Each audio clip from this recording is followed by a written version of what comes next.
Sumainyo ang walang hanggang kapayapaan at kaliwanagan ng inyong mga paglalakbay ngayon at magpakailanman.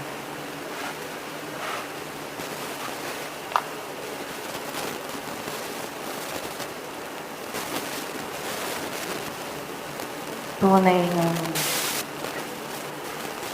nababalutan ng maraming biyaya ang sanglibutan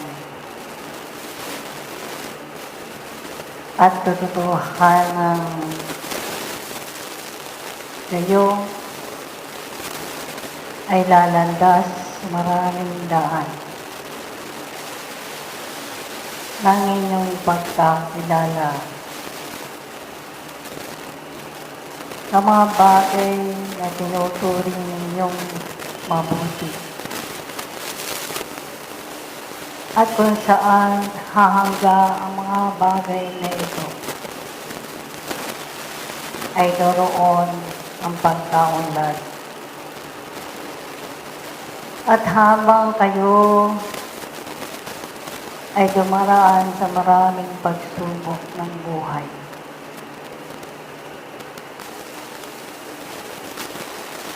ay lalo ninyong malalasap ang katamisan, ang kapaitan, ang kaginhawaan at kabiguan na siyang magpapakilala sa inyo ng inyong pagkabuhay sa lupang ito at kung paano ang maraming kaparaan ang maaari ninyong magawa upang ang inyong mga paglalakbay ay dumuon sa kagaangan ng pasal na inyong krus na daladalahan.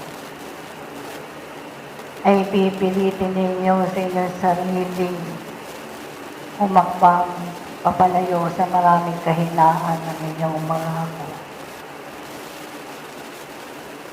Mga kapatid, may ganda na sinag ng araw ay sinasabog sa buong daigdig. Ang pag-asa na laging inilalawit sa inyo ay tunay nga magpapasigla at magpapahakbang sa inyong mga sarili upang kayo'y gumawa at makita sa inyo ang bawat aralin na inyong nakalap sa lupang ito'y tunay ninyong may sakatuparan.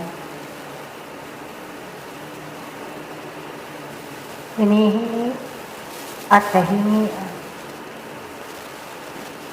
sapagkat kinakailangan ang pagkaunlad ng inyong mga diwa. At tunay kayong nananahan sa dalawang daigdigan.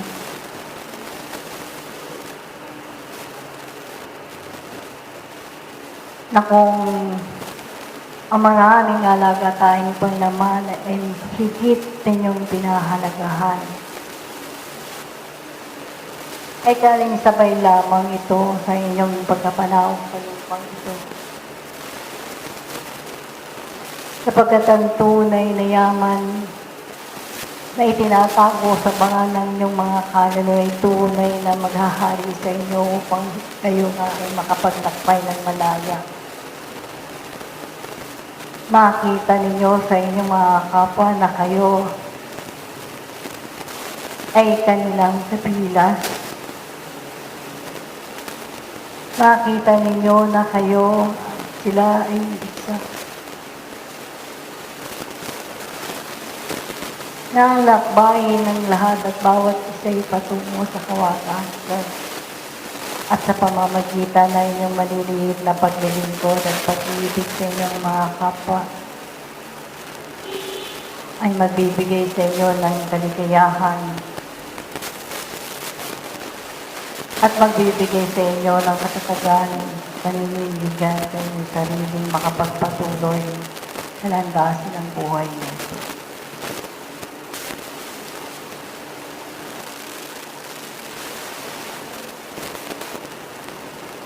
Mabilis ang panahon.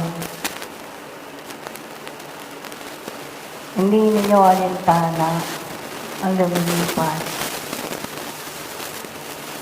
At ang bakas na inyong naiiwan ay kinakailangan makapagbigay ng pagkatuto. Hindi ang mga bakas ang naghahari ng kamamangan ng inyong sarili. Kung hindi ang makita sa inyo na kayo ay tunay na kumikilala sa katarungan at pag-ibig ng Diyos. Kaya nga magmuni-muni kayo sa inyong sarili. Sa pagkagising ninyo sa umaga ay maambilan ninyo ang inyong sarili ng lakas na makapagpatuloy at maging karagdagan kayo sa mga taong makapagbibigay ng pagpapalat, pagkakandilig at pagsasabog ng mabubuting binhi. At kayo ay maging kapawasan sa mga kaluluwang nagbibigay pa ng katampalasanan sa daigdigang ito. Kayo ang mananagala sa inyong mga gawa. Kayo ang pangunahing tauhang magbibigay sa inyong sarili ng kalakasan sa inyong mga pagpapatuloy, sa inyong mga paglalakbay nito. Kaya nga, marami man ang pasan sa inyong mga balita. Marami man ang mga sitwaan ng panahong maaaring daanan ng inyong sarili. Ay tunay kayo nakapagbabaon ng maraming kayamanan sa pangalan ng inyong mga kaluluwa. Yung hindi mananakaw at maaalis, mapapawi. Kundi sa inyong mga paglalakbay, higit pang makapagdaragdag sa kauhahawan ng inyong mga sarili. Sapagkat ang batisan ng ating Panginoon ay nananagana. At kung sino man ang nais sumalok sa tubig na ito, makapagbibigay ng daan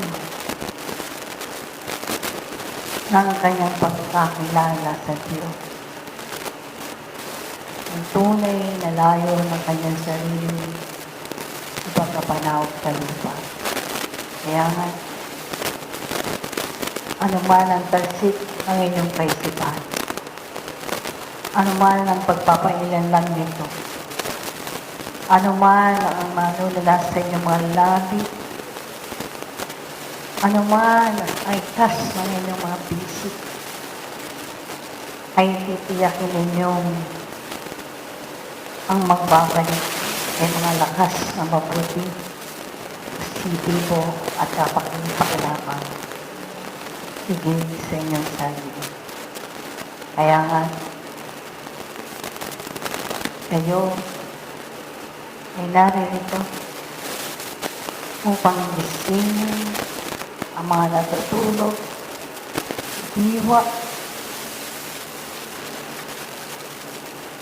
at alayan ninyo ng mga aralin na nauukol sa layunin ng kanyang sarili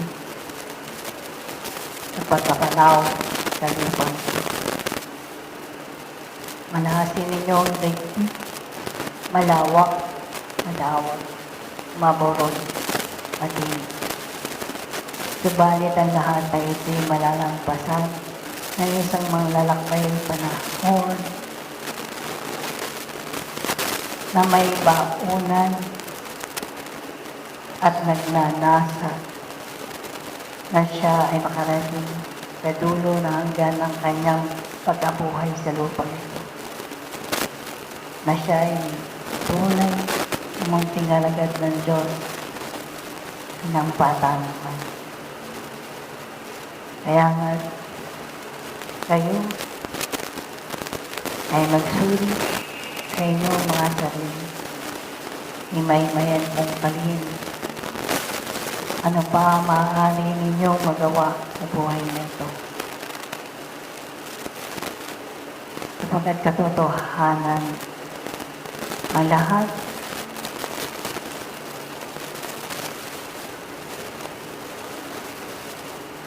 ng inyong nakikita at natatanaw ay mayroon ng pag-aaral at munting aralin.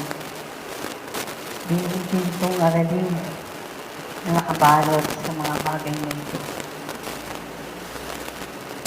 Dalhin ninyo ang mga pagpapala ng mga langit at hindi kayo bibiguin